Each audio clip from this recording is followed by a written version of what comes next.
Okay, we have about 4 more items to wrap up, and we will let you go shortly. 2 of them involve passing the baton. I do want to say thank you very much to several of our board members who went above and beyond the call of duty the last few days. So Alan especially, thank you Alan for all your good effort.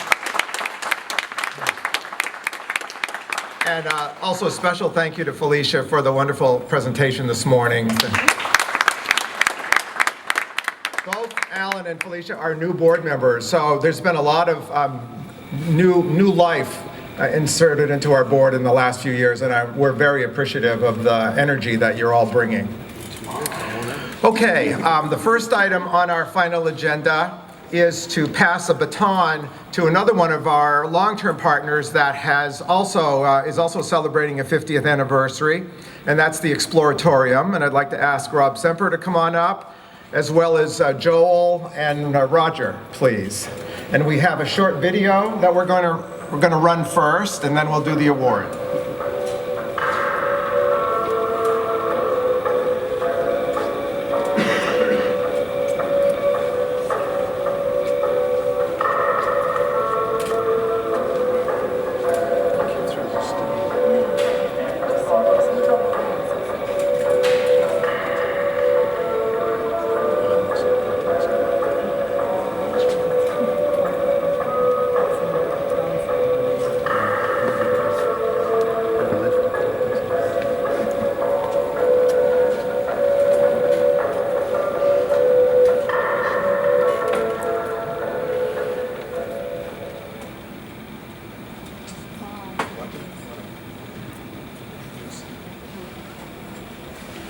So one of the topics that Nina disseminated through the birthday parties was the importance of intergenerational communication. And this is a moment of such intergenerational communication. One of Frank Molina's best friends in Pasadena was Frank Oppenheimer. They made trouble together, and they made trouble for themselves. But boy, did they pilot through chaos. And indeed, in the mid-1960s, Frank Oppenheimer got this obsession of creating a totally new kind of museum, a living museum of art and human perception, I think, was his key thing. So I got to know Frank Oppenheimer very well, especially when my father died in 1982. And Frank took the baton at that time. We held meetings in the Exploratorium to figure out how to survive. And that's when the nonprofit that still exists was founded. And Frank provided a lot of the both moral support, but also the networking support. The Exploratorium has lived turbulent times too, but it still exists. Leonardo still exists. So I guess my hope is, Rob, that we'll celebrate the 100th anniversary of our 2 institutions on the moon.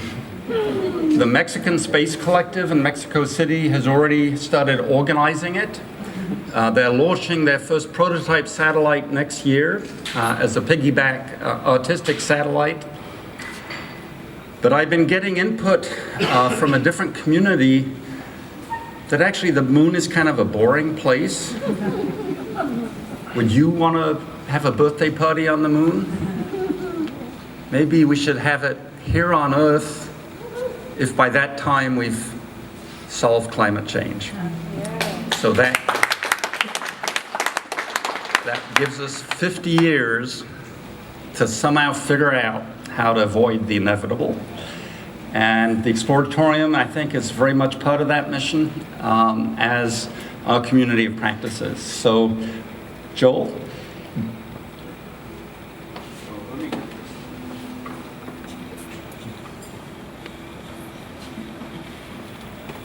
Some of you have seen this. Citizen Sticks is an experience platform for visualizing and sharing public opinion data. And we're really proud to present this to Rob in terms of passing the baton, because it's kind of like a baton. What this will do is allow Rob for you to take 10 of our brand new off-the-shelf Citizen Stick kits, assemble them into your community and your team, and lead this discussion forward. So I'd like to present this to you. Let me see if I can turn it on. It's always the best part. Yeah!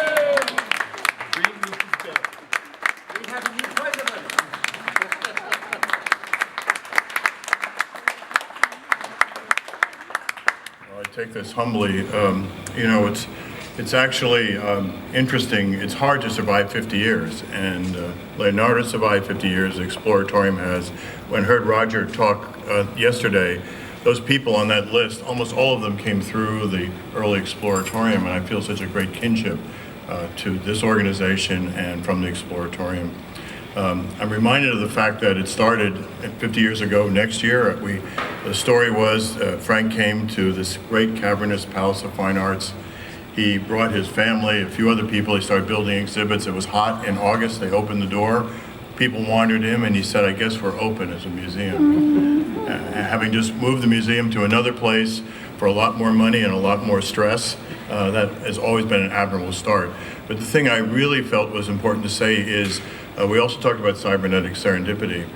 That museum opened that day, but what was incredible is the first show was Cybernetic Serendipity, a show that ended in the Smithsonian in Washington. Frank was looking to fill up this empty space. The staff at the Corcoran loaded it up on a truck, brought it to the Exploratorium. It opened for a few months. It actually lasted for 2 years. Its first year, it had 100,000 visitors. And my point was that the reason places last for 50 years, Leonardo, Exploratorium, is they're the great idea and they're at the right time and they carry forward a spirit of the place. And so for the next 50 years, for Leonardo and for the Exploratorium, I feel that the things we're talking about are so critical and they're only going to get better in the future and be more important for our society and humanity. So thanks very much for this. We'll take it to our team and carry on.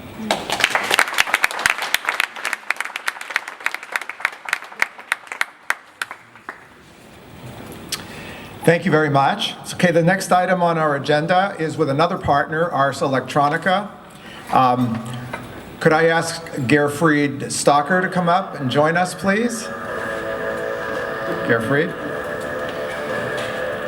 You're going to see a short video on the recent Ars Electronica festival and the award that we were given graciously.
Thank you very much for having me here. What this was about is our festival, Ars Electronica in Austria. We are, like Roger said, the small, young sister of Leonardo, because we are only 39 years old, but we have our 40 years anniversary next year. And one big part of this festival, since actually 1987, is an international award competition where many of the really famous people in media art and digital culture received golden Nickers, like Tim Berners-Lee, Linus Torvalds, John Lasseter, Peter Gabriel. And this year we decided as a birthday gift not to Roger, sorry to have this to say again, and actually also not to Leonardo, but to the Leonardo community, to give a special prize, a special golden Nicker for this visionary, long-standing work that Leonardo has been doing, as a celebration for this wonderful 50 years, for all the contributions that Leonardo has been giving to these international communities of media artists. Many of the people who have been showing at our festival, who have been serving as jury members in our competitions, are very closely related and members of the Leonardo community.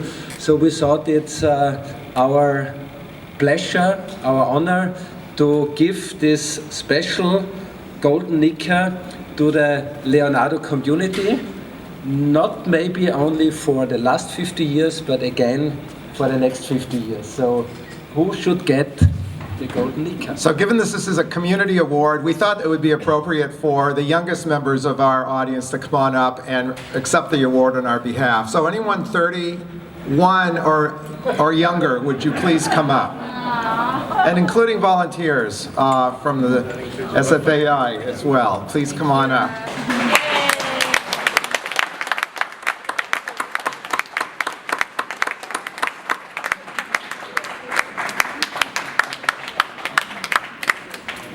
We'll let Raphael, our youngest board member, accept it. That's the cutoff. So then please take over this trophy and take care of the next 50 years.